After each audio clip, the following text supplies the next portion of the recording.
顶日啊，台铁有旅客讲电话讲了伤大声，结果车长去甲考考，嘛是无咧听，尾啊怎互赶落车？其实除了台铁以外，包括捷运、高铁嘛，拢有相关的规范。这旅客若是伫咧车厢内底伤吵，是会使要求伊落车的。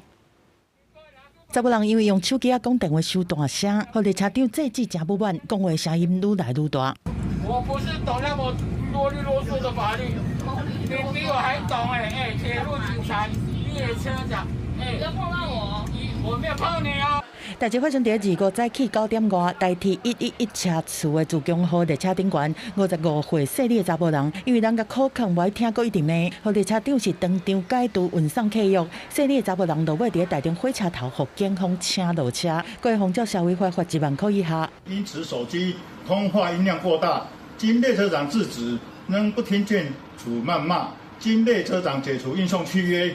警方到场协处，该男子配合警方于台中站下车，因为它会影响到其他旅客的安宁嘛，以及是影响到通行的动线，这些我们就会给他劝导。 不听劝阻的，我们就可以跟他解除运送契约。高铁进前宣布讲，对9月2日开始推出安静车厢，规定敲电话要到车门口，听音乐、看影片拢要挂耳机，开讲要较细声，那一直口控拢无爱听到的拒绝加载。同款是几道运输的代替含捷运，伫运送契约含旅客的司机内面，虽然无明定电子产品的使用规范，但有强调袂当骚扰别人，讲袂听到会当拒绝加载。那如果劝导无效的话，我们会依旅客须知第23条第1项第3款的规定，扰乱他人行为来处理，也就是拒绝运送。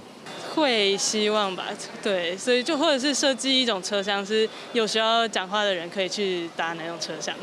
民众表示支持相关规定和做法，中捷公司是强调讲，捷运列车和双铁无同，并无列车长伫车顶在对。如果若发现有无守规矩的事件，咱会当直接通报保全，也是站务人员，相关人员拢会随来做处理。